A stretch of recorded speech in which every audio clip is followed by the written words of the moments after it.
warahmatullahi wabarakatuh. Halo Sobat Lokagana, salam literasi. Be kind, be a friend, not a bully. Keep reduce, reuse, recycle, not just cycle. It's vital to our survival. Smart is crucial, personality is more. Halo Sobat Lokagana, perkenalkan saya Najwa Nindya Paramita yang akan menjadi host pada acara Sharing Session EduTalk #10. Pada tema kali ini, kita akan bahas tentang Sharing Session di kuliah di Fakultas Psikologi di Universitas UIN Sunan Kalijaga. Pada kali ini kita sudah ada bintang tamu yang spesial nih. Silakan Kak, perkenalkan diri. Oke, sebelumnya terima kasih buat Mbak Mita ya karena udah memberikan kesempatan buat aku nih untuk jadi narasumber di EduTalk #10 di SMA 1 Sedayu ini. Halo semuanya, perkenalkan nama aku Cindy Kurniasari, biasa dipanggil Cindy. Aku alumni dari SMA 1 Sedayu tahun 2023 dan sekarang kuliah di UIN Sunan Kalijaga Yogyakarta jurusan Psikologi.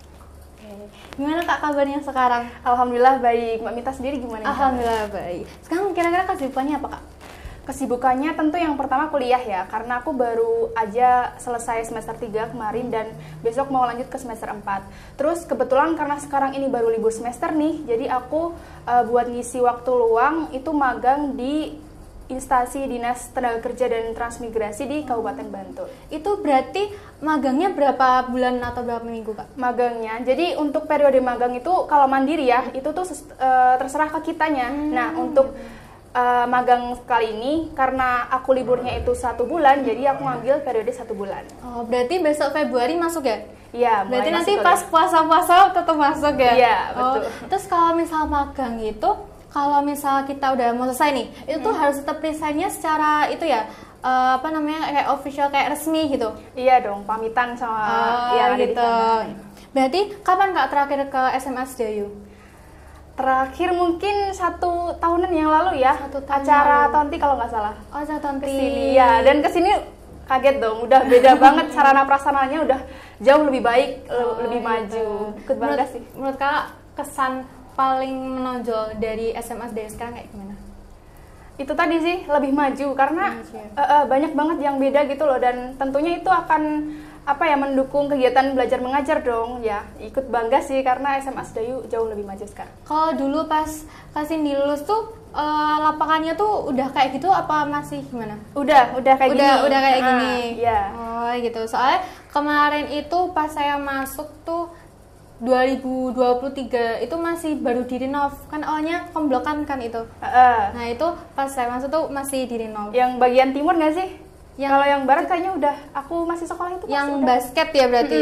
Oh iya. Kalau yang sebelah timur mungkin belum ya, pas iya. aku lulus belum direnov. Terus dulu kalau pas sekolah di sini kelasnya apa Kak? Aku dulu MIPA 1. MIPA 1, IPA. Terus berarti kalau sekarang di psikologi linjur ya? Linjur. Linjurnya itu pas apa Kak? Ambil SNBP? Mulai dari SNBP aku udah nekat linjur. Sebenarnya terkait dengan linjur ini aku bingung ya. Dari SMA itu tuh aku masih bingung minat passionku tuh di mana. Di saat teman-temanku udah pada nentuin nih jurusan kuliahnya mau apa, aku tuh masih bingung. Tambah OVT dong karena yang lain udah pada nentuin jurusannya, sedangkan aku masih bingung kan. Nah terus di situ tips juga nih buat teman-teman semuanya, caranya gimana sih aku bisa nemuin jurusan aku yang sesuai dengan minat itu. Yang pertama tentu refleksi diri sih. Maksudnya kayak kita berusaha memahami diri sendiri, kita nih lebih suka ke yang teoritis atau yang berbasis rumus kayak gitu kan, kita bisa ya memahami diri sendiri. Orang lain kan nggak bisa. Nah dari situ aku mulai nih meyakinkan diriku bahwa aku nih di IPA jujur aja kayak ngerasa salah jurusan, struggle di situ karena ya itu tadi aku kurang minat yang berbau rumus. Pada akhirnya aku memutuskan untuk linjur dengan segala resikonya. Tapi itu tuh kalau IPA dari awal masuk itu tuh dites gitu nggak Kak? Di SMA ya? Iya, pas mau masuk SMA buat ke IPA atau IPS itu dites apa nggak? Kalau aku dulu enggak sih, langsung milih jurusan. Pas langsung bisa milih. Langsung mau IPS atau IPA gitu. Berarti kalau awal dulu pengennya IPA ya? Bukan pengen sih. Gimana? Jadi gini, dulu masuk SMA juga masih mungkin 15 tahunan ya.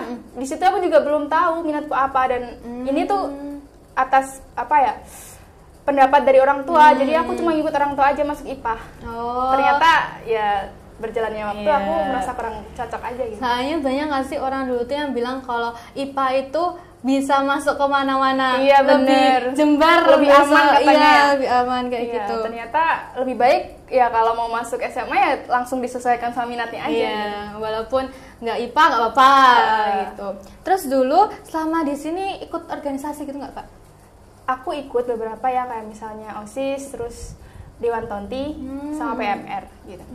Di OSIS jadi apa Kak? OSIS aku dulu jadi koor ini Sekbid K3. K3 tuh berarti yang danusan gitu ya? Iya betul. Oh gitu. Kalau di Dewan Tonti? Dewan Tonti aku dulu ini Peleton Putra, pokoknya di Peleton Putra aku. Malah Peleton Putra? Iya, Putra. Oh, alah. Kalau di PMR gimana Kak? Kalau di PMR cuma jadi anggota aja. Jadi anggota.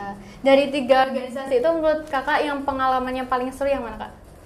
Sebenarnya kalau seru-seru semuanya ya. Iya. Cuman kalau yang mungkin paling banyak kegiatannya ya tentu OSIS. Karena di situ kan aku juga jadi koor.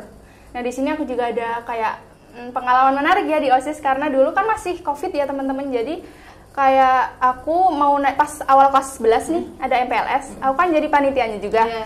Di situ qadarullah aku lupa hari pertama atau hari kedua itu aku dinyatakan positif Covid. Jadi mau nggak mau aku harus isolasi mandiri di rumah. Nah, di situ aku nggak bisa ngelanjutin kegiatan kepanitiaan di sekolah. Tapi gimana sih Kak cara bagi waktu itu masuknya 3 organisasi kan? Iya. Itu gimana cara bagi waktu antara organisasi terus juga sama belajar gitu? Oke, untuk cari bagi waktunya ya, sebenarnya itu ini sih kayak emang menguji manajemen waktunya kita banget, kemampuan manajemen waktu. Nah, dari sini juga aku mendapat pelajaran terkait dengan list prioritas. Jadi aku belajar membuat list prioritas mana sih yang kira-kira lebih penting dan mungkin deadline-nya tuh lebih dekat gitu ya. Kalau ada tugas atau apapun kan pasti ada deadline-nya. Nah, di situ aku memprioritaskan mana sih yang lebih dekat dahulu gitu atau yang lebih penting dulu gitu. Dari situ bisa lebih gampang kita ngejalaninnya. Terus dulu mapel favoritnya apa Kak? Mapel favorit ini dulu aku sejarah sama Diampu Pak Noah ya. Oh, sejarah. Ya dulu berarti Pak Noah dulu sejarah ya? Iya, kalau di IPA sejarah Pak Noah. Oh, sejarah. Kalau IPA tuh berarti sejarah wajib ya? Atau kayak cuma sejarah gitu toh? Kayaknya masuk ke peminatan ya. Ada. Pokoknya kalau IPA itu tuh ada beberapa mapel IPS yang dimasukkan dan itu masuk ke peminatan kayak misalnya sejarah, bahasa Jerman. Itu kan mapelnya IPS kan seharusnya. Oh iya. Berarti Kakak dapetnya itu bahasa Jerman sama sejarah. Sejarah. Oh, gitu. Terus kemarin pas di awal kelas 12 itu kan ada untuk siswa eligible. Masuk nggak Kak? Alhamdulillah kemarin masuk ya. Alhamdulillah Peringkat masuk. 11. Terus pas masuk eligible itu nentuin buat universitasnya apa aja Kak? Di mana dan fakultasnya apa? Nah, eligible ini karena tadi ya aku udah memantapkan diri nih untuk linjur. Aku milih di SNBP itu semuanya jurusan psikologi. Yang pertama di UNY, yang kedua di UIN. Tapi sebenarnya dari awal emang udah nggak terlalu berharap karena SNBP kan dasarnya nilai ya, nilai Iya, rapor nilai kita, rapor, sedangkan iya. aku IPA gitu. Iya. Tapi aku tetap nekat linjur Iya. dan ternyata emang nggak keterima. Oh, berarti abis itu lanjut SNBT ya? Iya, jadi buat teman-teman sekalian, aku sekalian ngasih tips juga ya buat kalian yang mau emang memaksimalkan di SNBP yang mendapat kesempatan eligible, itu kalau memang mau memanfaatkan itu, kalian bisa disesuaikan linear dengan jurusan kalian sekarang di SMA. Jadi dengan begitu bisa memperbesar peluang juga gitu kan, karena kan itu basicnya nilai. Terus ada juga buat kalian yang SNBP nih bisa rajin-rajin ke BK.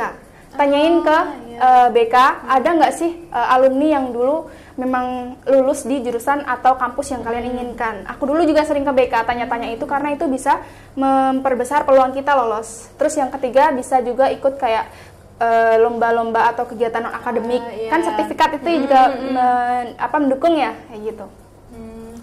Terus kalau misalnya nih Kak, dulu ternyata SNBT nggak keterima. Kakak menurut Kakak mau mandiri atau malah milih gap year?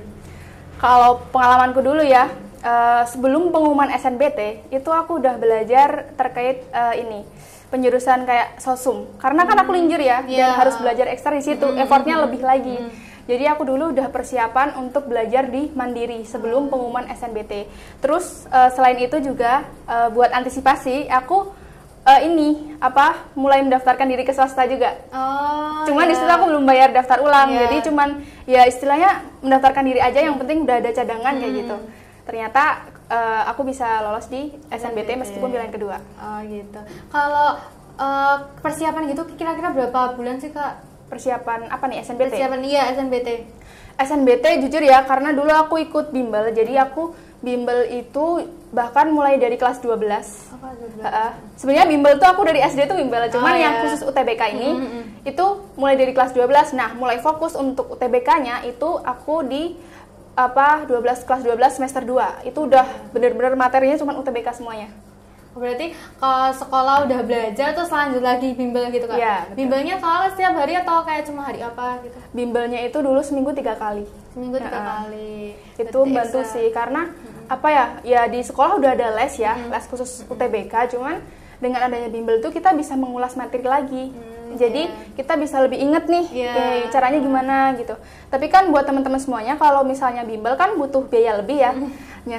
Tips dari aku mungkin bisa sih kayak belajar mandiri. Kalau mau otodidak itu memanfaatkan sosial media. Sekarang banyak banget ya, entah dari YouTube atau bahkan TikTok itu yang menyebarkan informasi terkait dengan UTBK, materi-materi UTBK kayak gitu kan banyak banget. Jadi bisa disesuaikan dengan metode belajar kalian. Terus kalau strategi buat milih universitas itu gimana Kak kalau SNBT? SNBT ya, strateginya nggak jauh beda sama SNBP sebenarnya, cuman ya mungkin yang pertama lihat tergantung minatnya kita dulu. Terus cari nih kira-kira kampus mana aja yang ada jurusan yang kita minati. Kalau aku dulu ya, karena aku masih bingung jurusanku, jadi aku lihat-lihat dulu aja kampus-kampus negeri yang ada di sini, karena aku nggak diizinkan merantau. Jadi aku lihat-lihat yang kira-kira jurusan sosum yang aku minati itu apa gitu. Nah di situ aku ada beberapa pilihan dan akhirnya memutuskan ke psikologi. Terus disesuaikan juga, pas kan ada passing grade, terus ada mungkin kampus ya, kampus pilihan satu itu kalau bisa yang nilainya pokoknya yang kelasnya lebih tinggi kan kita bisa tahu ya. Disesuaikan sama kemampuannya diri kita. Bukan bermaksud buat pesimis, cuman kan kita juga harus realistis ya. Gitu. Terus kalau misal nih ternyata kita maunya misal di Universitas A, terus tuh Kak kelas dulu tuh nggak ada yang pernah di situ, itu gimana Kak? SNBT, SNBP. Buat SNBT atau SNBP? Kalau sebenarnya kalau alumni itu khususnya di SNBP ya. Kalau SNBT itu nggak ngaruh, karena itu tergantung nilainya kita. Kalau SNBP, kalau misalnya di kampus yang kita inginkan ternyata nggak ada alumni ya nggak apa-apa. Kan kita nggak tahu ya takdir kita. Soalnya hoki-hokian ya itu. Ya kalau mau coba ya nggak apa-apa. Kalau boleh tahu dulu skornya berapa Kak pas UTBK? UTBK aku skornya 605. Dan itu ada beberapa soal yang nggak kejawab. Buat tips juga nih, kalau misalnya kalian UTBK ya dengan catatan sistemnya itu masih sama kayak punya aku dulu, itu kalian bisa blok aja semuanya dulu soalnya. Jawabannya diblok semuanya, baru nanti mengerjakan serius mulai dari awal. Karena untuk mengantisipasi kehabisan waktu. Ya karena sistemnya kalau misalnya kita ngejawabnya salah, itu tuh nggak bakal mengurangi skor. Jadi kayak rugi aja nggak sih kalau nggak kejawab. Kan kita nggak tahu, siapa tahu betul kan meskipun ngeblok kayak gitu. Kalau dulu tuh kira-kira selain psikolog tuh pengennya apa Kak? Apa? Selain psikolog pengennya apa? Jujur nggak ada ya. Nggak ada, berarti emang pengennya psikolog. Iya, karena psikolog aja. Karena semua pilihanku aku daftar PTN itu psikolog, terus yang cadangan swasta tadi juga psikologi. Kalau betul universitas apa Pak? Aku dulu yang cadangan di UMBY. Karena akreditnya juga udah bagus. Terus gimana Kak perasaannya akhirnya keterima di UIN gitu? Perasaan keterima di UIN ya sebagai pilihan kedua tetap seneng karena nggak nyangka pas UTBK juga ada beberapa soal yang nggak kejawab, ternyata bisa keterima kayak gitu kan. Cuman ada agak ragu juga karena karena aku dari SD sampai SMA itu nggak ada yang sekolah berbasis Islam. Jadi aku negeri aja gitu. Terus masuk UIN kan kampus Islam ya. Agak ragu juga, kayak aku bisa nggak ya mengikuti kegiatan kuliah di UIN. Terus akhirnya aku tanya-tanya nih, karena kan kelas kita juga ada yang di sana. Pokoknya aku tanya-tanya, terus aku lihat-lihat macam-macam informasi terkait dengan peraturan di sana. Kayak gitu ternyata apa ya, ya masih bisa lah. Terus aku coba, ternyata aku enjoy sampai sekarang gitu, bisa, tetap bisa. Jadi tenang aja kalau misalnya teman-teman juga misalnya pengen masuk UIN tapi ragu-ragu karena nggak pernah masuk kampus sekolah berbasis Islam, itu tenang aja, nggak apa-apa, tetap bisa mengikuti. Teman-temannya juga suportif kok. Terus suasana di fakultas psikologi gimana Kak? Suasana di psikologi ya, sejauh ini sangat-sangat menyenangkan ya, nyaman. Karena ini tentunya terutama psikologi ya. Psikologi itu kan mahasiswanya pada aware sama kesehatan mental. Yeah, terus dosennya juga mayoritas psikolog. Yeah. Jadi kayak kita tuh kuliah apa ya, saling suportif gitu loh. Bahkan kalau misalnya mau ujian ataupun kuis atau bahkan ujian akhir semester kayak gitu tuh pada belajar bareng, pada ngasih tahu info terkait apa kayak gitu. Jadi kita benar-benar kayak rangkul satu sama lain. Sejauh ini kayak gitu sih, nyaman aja. Terus menurut Kakak lokasi fakultas psikolog tuh strategis nggak sih Kak? Untuk fakultas kalau di UIN itu sebenarnya bukan fakultas ya. Oh, bukan. Dia tuh masih kayak fakultasnya masuk ke ilmu sosial, cuman jurusannya psikologi. Dan kalau menurutku ya strategis aja sih, karena ya apa ya, kan di tengah kota juga ya. Iya. Terus jadi kalau UIN itu sebenarnya masih ada rencana untuk bangun fakultas psikologi, tapi itu di Bantul. Nah besok ditunggu aja, siapa tahu nih ada yang udah mau daftar Iya. pas udah jadi di Pajangan di Bantul. Berarti Ada itu sih. tuh nanti yang enek sekarang itu berarti satu gedung gitu sama sosum lainnya. Jadi di fakultas aku itu kan ilmu sosial, ada psikologi, ilmu komunikasi, sama sosiologi. Itu masih jadi satu. Dan rencananya ke depan itu akan dibangun fakultas psikologi sendiri. Psikologinya sendiri. Oh gitu. Terus ada nggak sih Kak perbedaan antara dulu pembelajarannya di sekolah SMA, SMP sama di kuliah gitu? Tentu ada ya. Kayaknya teman-teman juga udah pada familiar ya terkait dengan hal ini. Kalau menurut aku sih, kalau SMA mungkin guru lebih dominan ya. Maksudnya kayak guru menyampaikan materi, terus siswanya nanti akan ya mungkin mengerjakan tugas yang diberikan oleh guru. Sedangkan kalau di di perkuliahan itu nanti kita lebih bisa berinteraksi, kayak bahkan bertukar pikiran atau bahkan melakukan penelitian bersama dosen. Itu yang pertama. Terus yang kedua, ini yang udah pada tahu kayak dosen mungkin nggak bakalan kayak terlalu peduli ya, kayak kita udah sadar gitu loh akan tanggung jawabnya mahasiswa sendiri itu apa. Kalau siswa kan kadang ya nggak semuanya, cuman kan masih ada yang harus dioyak-oyak, harus dikejar dulu terkait dengan tugas. Kalau di kuliah nggak ada, itu tergantung kalian. Bahkan ada yang ya bukan gimana, cuman masih ada yang lebih dari semester 8. Gitu Kak. Terus menurut Kakak kebiasaan apa sih yang berguna buat kebiasaan kita yang kira-kira bakal berguna besok buat kuliah? Tentu yang pertama latihan tanggung jawab ya. Kita harus menyadari mulai dari sekarang kayak hal-hal kecil. Ya misalnya nih kita udah janjian sama orang, ya kita harus tepatin itu. Kayak itu kan termasuk dari sisi tanggung jawab juga ya. Termasuk tugas, kita harus kerjakan tugas itu sesuai dengan deadline. Jangan sampai kita dikejar-kejar oleh guru, karena kan itu tanggung jawabnya kita. Terus yang kedua, belajar manajemen waktu, belajar buat list prioritas. Dengan begitu kehidupan kita akan lebih tertata. Kayak gitu. Terus kalau dulu kan kakaknya bimbel ya, itu perlu itu nggak kayak buku, kan biasanya ada ya buku persiapan UTBK gitu, juga punya nggak Kak dulu?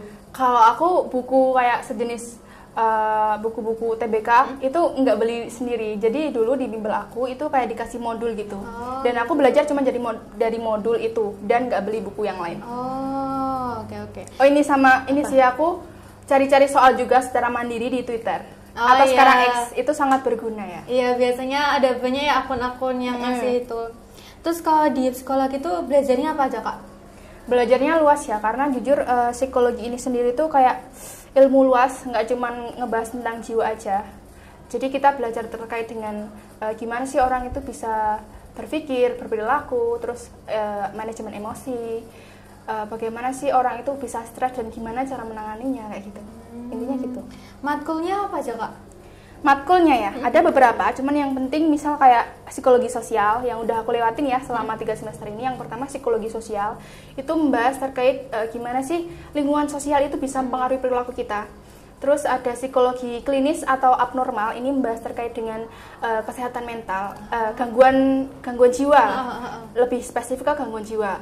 Terus ada yang namanya biopsikologi, itu membahas terkait dengan otak ya, khususnya biologi berkaitan dengan perilaku. Terus ada psikologi perkembangan, itu membahas manusia dari janin hingga meninggal. Terus masih banyak lagi. Satu lagi itu ada PIO, psikologi industri organisasi. Itu membahas tentang psikologi khususnya untuk di perusahaan. Kayak ya mulai dari rekrutmen karyawan, gimana cara pemberdayaan karyawan kayak gitu. Terus dari beberapa matkul itu yang menurut Kak Cindy yang paling menarik yang mana, Kak? Matkul favorit ya, menurut aku psikologi perkembangan. Karena apa ya, di psikologi perkembangan itu kita benar-benar belajar dari perkembangan kognitif manusia, itu dari mulai janin sampai meninggal. Terus kayak pengaruh-pengaruh eksternal juga, kayak misalnya faktor pola parenting, kemudian faktor lingkungan, itu gimana sih kok bisa berpengaruh sama perkembangannya manusia. Nah, terus tugas dari matkul ini juga itu kayak kita wawancara langsung terkait dengan rentang, kayak misalnya ada ibu hamil, remaja, dewasa awal, bahkan lansia. Itu kita wawancara langsung. Jadi seru aja sih menurut aku. Berarti langsung terjun gitu ya? Iya, betul. Oh, gitu. Terus kalau itu tuh mata kuliahnya paketan atau enggak, Kak? Mata kuliahnya ya. Jadi kalau untuk semester 1, semester 2 itu masih dipaketkan oleh pihak fakultas. Jadi kita nggak perlu isi KRS. Nah, mulai semester 3 itu kita udah ngisi KRS mandiri. Tapi di situ sebenarnya udah ditentuin sih kayak kelas sama matkulnya. Jadi kita nggak bisa ngambil matkul di luar paketan yang semester 3, tetap ada paketannya, cuman kita ngisi KRS sendiri. Gitu. Terus kalau di UIN juga psikologi ya khususnya, itu kelasnya tetap sama meskipun kita ngisi KRS sendiri, itu tetap milih kelas sama A. Jadi satu kelasnya itu teman-temannya tetap sama. Oh, tetap sama. Kalau sekolah gitu kelasnya berarti cuma satu atau ada berapa? Ada 5 kelas. Ada 5 kelas. Iya, ini psikologi gitu. itu kelasnya paling banyak satu kampus, bahkan paling banyak itu psikologi. Rata-rata satu kelas berapa orang, Kak? Satu kelasnya itu banyak ya, 40 orang. 40 orang, lebih banyak dari SMA ya berarti. Rame. Terus kalau mata kuliah fokus peminatan ada apa aja, Kak? Peminatan ini banyak ya, tapi kalau di UIN psikologi itu mulai bisa milih matkul peminatan itu mulai semester 6. Kayak misalnya psikologi klinis, psikologi PIO yang tadi perusahaan itu, terus ada psikologi perkembangan, psikologi pendidikan. Nah, itu tuh nanti disesuaikan sama minatnya kita, mau ke yang mana. Cuman dengan catatan kalau yang memang psikologi S1, itu tuh masih umum nanti, meskipun kita milih matkul peminatan, nanti lulusnya tetap masih psikologi umum ya. Jadi kalau misalnya mau lebih fokus spesifik, nanti bisa lanjut ke psikolog, profesi psikolog, atau nanti S2, kayak gitu. Terus kalau dari sekolah tuh ada prakteknya nggak, Kak? Praktek ada. Jadi ada praktek yang kalau praktek pakai alat psikologi itu baru mulai semester 4 besok. Oh, baru besok ini ya? Cuman sejauh ini yang praktek yang aku ikuti paling cuman ini sih, kayak yang tadi psikologi perkembangan tadi, yang wawancara langsung sama subjek. Terus mungkin yang lain cuman kunjungan aja sih, kunjungan ke lapas, kunjungan ke RSJ kayak gitu. Udah pernah belum, Kak, kunjungan gitu? Udah, aku kebetulan udah pernah ke lapas. Yang di Taman Siswa itu lapas, terus RSJ-nya itu yang di Magelang. Jadi kita di sana kegiatannya ya muterin itu tempatnya, terus wawancara langsung sama mungkin warga binaan yang ada di lapas dan juga pasien yang ada di RSJ itu. Kita bisa berinteraksi. Berarti itu random aja, maksudnya kayak mau milih yang orang ini gitu? Iya, random aja. Fleksibel, kita di dalam pokoknya boleh tanya apa aja. Cuman kalau yang di RSJ mungkin ya memang lebih ketat ya peraturannya, karena kan takutnya nanti ada pertanyaan yang men-trigger mereka, bisa ya kayak gitulah. Terus kalau sekolah tuh punya lab nggak sih, Kak?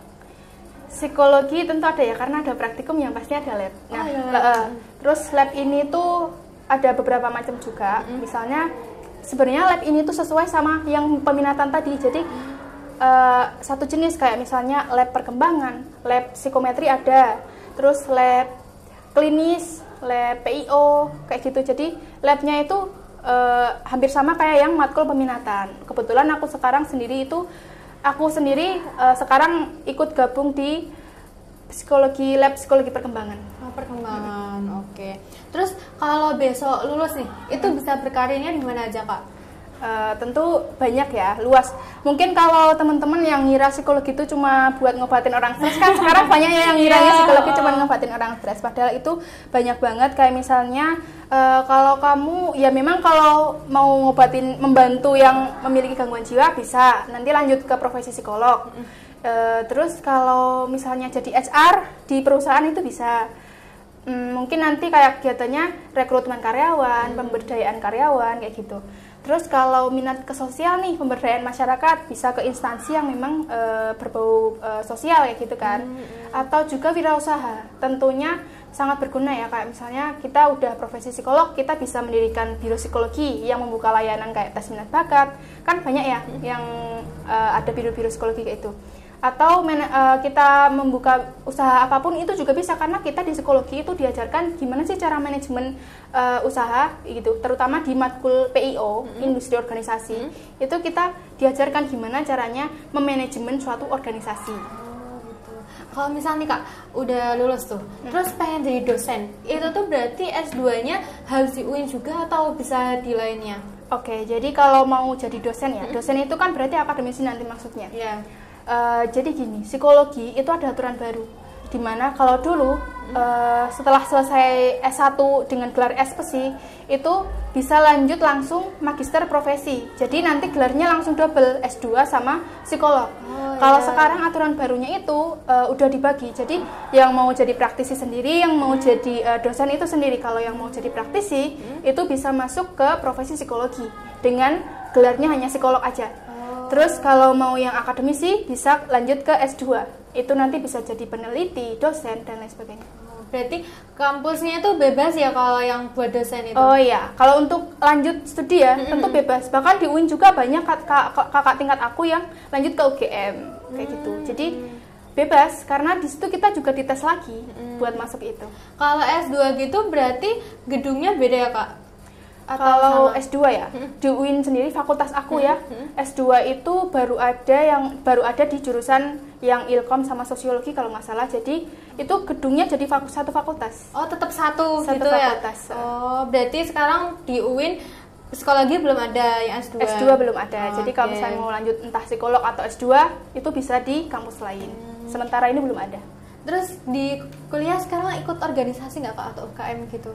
Organisasi sih nggak ada ya, cuman aku ikut UKM. UKM itu aku ikut di kampus Lingkar Seroja. Jadi itu tuh UKM yang bekerja sama dengan BKKBN, Badan Kependudukan dan Keluarga Berencana Nasional. Jadi di situ kayak UKM-nya kegiatannya ini ya, pencegahan terkait dengan nafsa, kemudian pencegahan pernikahan dini, terus ada konseling juga. Jadi mayoritas yang ikut UKM itu anak psikologi, karena membuka layanan terkait dengan konseling. Nanti mahasiswa itu bisa kalau misalnya mau cerita itu ke anak-anak UKM di Lingkar Seroja ini. Oh, bisa gitu. Ya. Terus kira-kira kisaran UKT-nya berapa Kak? UKT sendiri kalau di UIN ya ada golongan 1 sampai 7. Yang golongan 1 itu mulai dari 400.000, terus golongan 7-nya itu 6.700.000. Ini masih bisa dibilang terjangkau ya. Terus ada golongan 8 itu khusus untuk yang KIP. Oh, khusus KIP. Terus kira-kira ada nggak sih Kak beasiswa di sana, di Fakultas Psikologi? Tentu banyak kalau beasiswa. Yang aku tahu mungkin ada beberapa kerjasama dengan kampus, itu ada beasiswa PT Jarum. Terus ada beberapa bank, misal kayak Bank Indonesia, Bank BNI, Mandiri Syariah, itu juga ada. Terus kalau di UIN sendiri ada nih beasiswa khusus tahfidz. Jadi yang hafal minimal 10 juz itu bakal dapat beasiswa. Nah, untuk informasinya sendiri nanti bisa biasanya kan kita ada grup angkatan ya, grup 1 angkatan. Nah, itu terkait dengan informasi ini biasanya di-share di situ. Kalau beasiswa gitu tuh bisa dari semester 1 atau kayak harus beberapa semester dulu? Tergantung dari ini ya, tergantung dari semesternya, jenis beasiswanya. Mungkin kalau yang KIP itu bisa bahkan dari awal masuk ya. Terus kalau beasiswa yang lain misal kayak bank kayak gitu tuh setahu aku minimal semester 3 kalau nggak 4 kayak gitu. Jadi ada minimal semester dan juga minimal IPK-nya. Nah, biasanya IPK-nya itu berapa Kak? Biasanya ya rentangnya itu mungkin ada yang di atas 3. 3. Atau bahkan 3 sih rata-rata 3 di atas 3. Harus minimal 3 pas atau 3, sekian 3 gitu? ke atas. 3 ke atas ya, Mungkin Kak? 3 masih bisa kali, kan minimal 3. Oh iya, minimal 3. Terus selain di UIN, kira-kira universitas yang recommended tuh apa, Kak? Yang di Jogja gitu? Psikologi. Psikologi. Kalau psikologi itu banyak banget ya kampus di Jogja yang mau negeri maupun swasta. Misalnya kalau negeri UGM ada, UNY ada, UIN ada.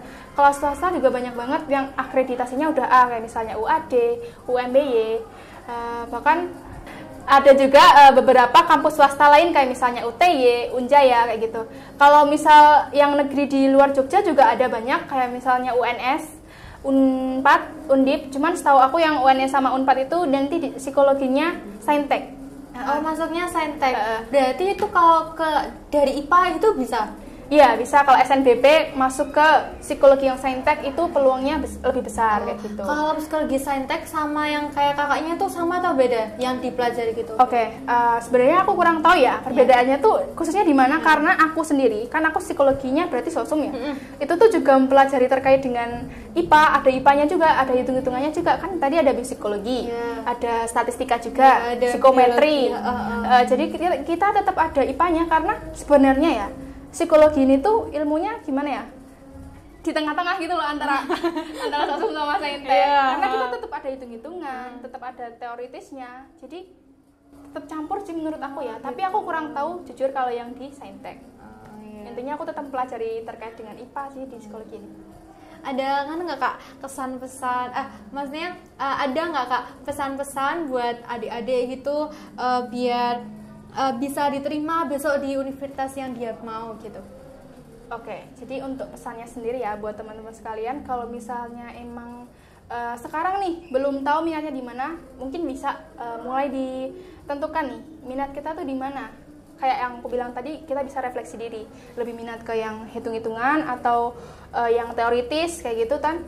Terus kalau misalnya udah, kita bisa tinjau kayak misalnya kampus-kampus yang ada jurusan yang kita inginkan, ya, mulai di saring kayak gitu. Nah, kalau udah jangan lupa juga lihat akreditasinya dan hal-hal yang mendukung lainnya. Terus juga jangan lupa belajar itu tentu sangat penting ya, untuk mempersiapkan itu.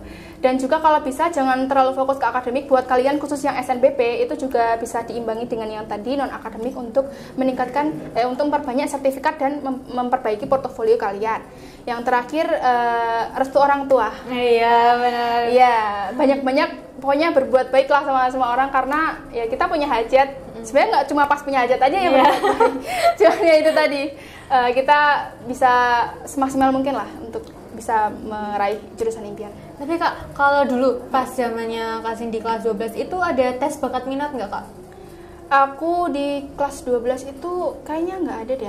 Aku agak lupa ya. Cuman aku sendiri dulu nggak ada di sekolah. Oh, nggak ada. Nggak ada. Cuman kalau di bimbel itu ada kayak konseling. Jadi disediakan konseling di situ. Sebenarnya bukan ke bakat minat, lebih ke ditanyain gitu loh, mau masuk ke apa, jurusan apa, dan di tracking nilai-nilai tryout aku. Jadi di situ bisa diperkirakan nih kira-kira cocok atau enggak, lolos atau enggak. Nah, terus yang kalau besok lulus itu bisa nggak jadi konseling? Kayak konseling di bimbel gitu, bekerja sama dengan bimbel, itu bisa juga? Bisa. Itu tapi harus sekolah lagi atau sekali lulus udah bisa gitu? Kalau yang khusus konseling terapi itu harus psikolog ya. Cuman kalau sekedar memberi saran, masukan mungkin S1 aja bisa. Iya. Gitu. Terus ini aku mau nambahin ya, saran lagi yang satu lagi tadi. Terkait dengan ini, gimana sih caranya kita bisa meraih jurusan impian? Ada satu lagi, itu yang nggak kalah penting adalah lingkup pertemanan. Oh iya. Jujur aku dulu ya SMA kelas 12 itu nggak yang serajin itu. Cuman alhamdulillah aku tuh dapat lingkup pertemanan yang lumayan ambis, di mana mereka itu sering banget ikut tryout gratis itu loh. Oh iya. Jadi kalau misalnya ada info tryout gratis itu pasti mereka tag aku. Dimana awalnya aku kayak nggak minat ikut, tapi karena ngelihat mereka kok rajin banget, jadi aku ikut-ikutan rajin. Ya itu penting banget sih lingkup pertemanan. Jadi kalau bisa kalian bangun lingkup pertemanan itu yang positif, biar itu karena dampaknya juga sangat-sangat kerasa ya. Iya. Terima kasih banyak Kak Cindy, semoga sukses selalu, dilancarkan besok skripsinya, semoga lancar sampai lulus. Terima kasih ya Kak Cindy. Amin. Jadi Sahabat Lokagana, begitu sharing session EduTalk bersama alumni pada hari ini. Saya Mita sebagai host minta maaf apabila ada kesalahan selama membawa acara ini. Sampai jumpa di EduTalk lainnya yang hanya kalian dapat saksikan di YouTube Lokagana TV SMA Negeri 1 Sedayu atau Spotify Lokagana Radio dan Radio Lokagana SMA Negeri 1 Sedayu. See you semuanya. Wassalamualaikum warahmatullahi wabarakatuh.